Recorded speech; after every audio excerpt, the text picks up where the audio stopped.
Hello friends, स्वागत है आपको पिक्चर क्लासेस में। आज मैं एग्ज़ाम सेंटर पे आया हूँ क्योंकि आपको पता है जैसे कि पेपर चल रहा था, तो पेपर का रिव्यू मैं आपको यहाँ पे दूंगा। और पेपर का रिव्यू मैं अपने हिसाब से दूंगा क्योंकि इस पेपर में मैं भी बैठा हूँ, तो मैं आपको एग्ज़ाम कैसा गया बेसिकली, और थोड़ा सा मैं साइड से चलता हूँ क्योंकि आप लोग इंतज़ार कर रहे होंगे कि पेपर कैसा गया और कैसा आया है पेपर। बेसिकली सबसे पहले मैं बात करता हूँ कंप्यूटर की। तो अगर कंप्यूटर की बात करूँ, कंप्यूटर में आप लोग ध्यान रखिएगा, आप सॉफ्टवेयर 365 ज़रूर पढ़ के जाइएगा।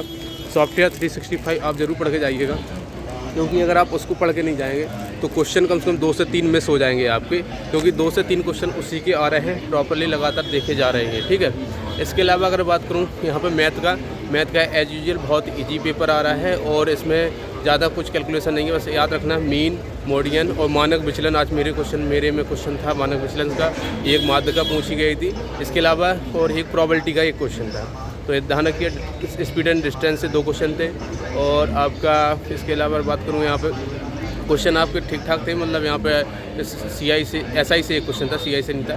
सीआई से भी एक क्वेश्चन था, हाँ सीआई से रेशियो पूछा गया था क्वेश्चन का। इसके अलावा और भी बहुत सी चीज़ें पूछी गई थी, जैसे मान लो एवरेज पूछा गया था आपका पाइप एंड सिस्टम से क्वेश्चन आया था। टाइम एंड वर्क से आपका अल्टरनेट डेज वाला आपका आया था कि अल्टरनेट वाला कैसे किया जाता है। तो ऐसे क्वेश्चन आ रहे हैं। इसके अलावा अगर बात करूँ रीजनिंग एज इज सिंपल है, आप कर ले जाएंगे आसानी से। आपके नॉलेज में आ रहा है, आपका वाटर वेवर इमेज आ रही है, और भी मतलब जितने भी आपको चैप्टर है सब में से और इजी ज़्यादा क्वेश्चन है। और याद रखना आपके सत्य वाले जो होते हैं आपके, वो ज़्यादा आ रहा है। मतलब एक सेंटेंस दूसरे पर निर्भर करता है कि नहीं करता है, एक सेंटेंस दूसरे को सही वेरीफाई करता है कि नहीं करता है। ऐसे क्वेश्चन ज़्यादा, कथन बेस्ड क्वेश्चन ज़्यादा आ रहे हैं। ठीक है।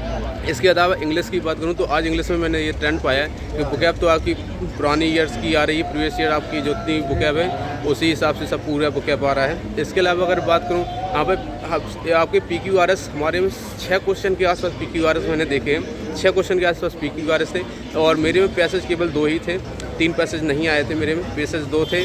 और इसके अलावा एक क्लोज टेस्ट था, और इसमें हमारा बुकैब का बात करूँ, बुकैब बहुत ईजी थी। एडियम फ्रेजेस भी मैंने पढ़े हुए थे, मेरे जो मैंने पहले पढ़े थे, तो वही एग्जैक्ट आए हैं और ज़्यादा कुछ नहीं। हाँ, GS की बात करूँ, करंट अफेयर से क्वेश्चन मुझे 2 को केवल क्वेश्चन दिखे हैं। इसके अलावा क्वेश्चन जो आया था, जैसे अजफल खां किसका सेनापति था, इसमें एक चीज़ और पूछा गया था, जो अकार्बनिक होता है उसको कैसे, कौन सा एंजाइम होता है वो बनाता है।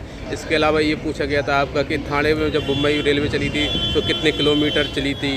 इसके अलावा आपका 1862 से रिलेटेड क्वेश्चन था। आपकी विनिर्माण नीति योजना से भी आपका क्वेश्चन था।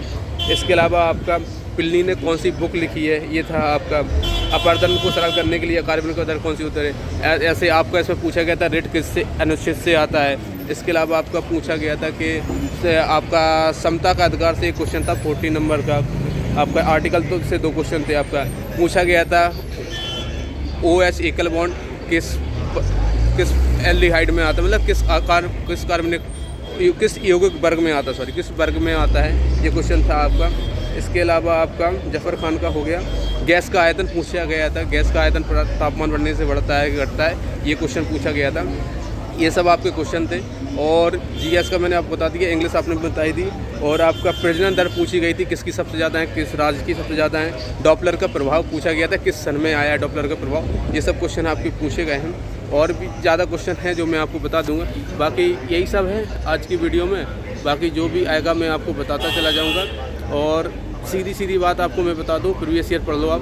प्रीवियस ईयर के बेस पे आपके सभी क्वेश्चन यहाँ पे हो जाएंगे। आप जितना प्रीवियस ईयर पढ़ेंगे उतना ही आपको फ़ायदा होने वाला है। कंप्यूटर में आप कंप्यूटर सॉफ्टवेयर 365 जरूर पढ़ लीजिएगा, उससे क्वेश्चन बहुत ज़्यादा पूछे जा रहे हैं जो आपको फ्रूटफुल रहेंगे आगे वाले एग्जाम में। ठीक है। तो 4-5 का गैप है, तो आराम से आप पढ़ सकते हैं, बहुत ईजी वे में आप क्वेश्चन कर ले जाएंगे, इतना मैं मान के चल रहा हूँ। ठीक है। इसके अलावा और भी कुछ ज़्यादा हेडेक लेने की बात नहीं है। मैथ आपका इजी आ रहा है, बहुत कैलकुलेटेड बिल्कुल नहीं है। 1-2 क्वेश्चन कुछ छोड़ के कैलकुलेटेड है। मेरे में ऐसा लगा मुझे जैसे CI का क्वेश्चन रॉन्ग क्वेश्चन हो, क्योंकि जब ऑप्शन मैंने 3 बार उसको किया, क्योंकि टाइम इनफ था, तो ऑप्शन नहीं मिला उसमें। तो मुझे क्वेश्चन का थोड़ा सा लगा उसमें 5 की जगह 8 होना चाहिए। तो क्वेश्चन मुझे एक क्वेश्चन CI का मुझे गलत लगा है। अब देखते हैं कैलकुलेशन कैसा रहता है उसमें। और कंप्यूटर से आपका इंटीग्रेटेड चिप से क्वेश्चन आया था, आपका जनरेशन से क्वेश्चन आया था। पूछा गया था ट्रांजिस्टर किस जनरेशन में यूज किया गया है। इसके अलावा आपका CPU से क्वेश्चन आया था कि CPU की पुरानी मेमोरी में कितने कंट्रोल यूनिट होते थे, ये सब क्वेश्चन पूछे गए थे जो आप आसानी से कर सकते हैं। ठीक है, तो इस वीडियो में बस इतना ही, बाकी अपना ख्याल रखिए। Thank you for watching.